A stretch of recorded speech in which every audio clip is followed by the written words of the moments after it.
Time of the year is typically one where you send the kids to the closest hill with their snow pants, their gloves, their hats, and sled. But will they have a helmet?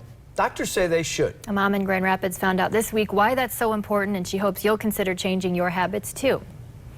Going down the hill, aiming for the bump. He meant to go on it. Kathy England's son only made it down the hill a couple times this week before his sledding was cut short. His sled flipped backwards, hit the bump, got thrown in the air, and came down right on his head and then on his face.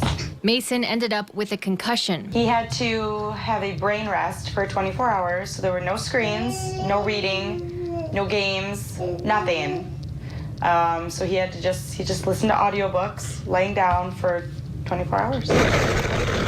We don't want to mess with our heads or our brains. Jennifer Hoekstra, an injury prevention specialist at Helen DeVos Children's Hospital, says they've already seen hundreds of injuries this year from sledding.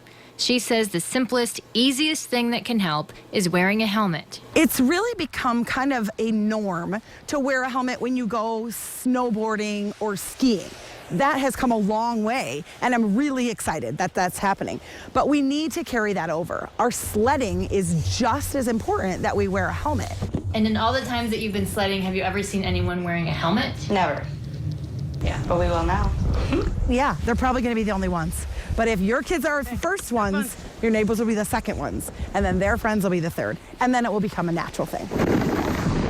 They hope it'll catch on. The injury prevention specialist says you should get a winter helmet since those keep your head and ears warm. But if you can't find one or if it's too expensive, even a bike helmet will work. Just wear a thin hat or ear warmers underneath. Also, pay attention to your surroundings. Make sure that that hill doesn't lead your kids into a parking lot, a fence or posts buried in the snow. Another thing to consider is the injuries that they see happen often are times when the kids are walking back up the hill and get taken out by a sled. So designate an up area and a down area. These are all just important things to keep in mind, Casey.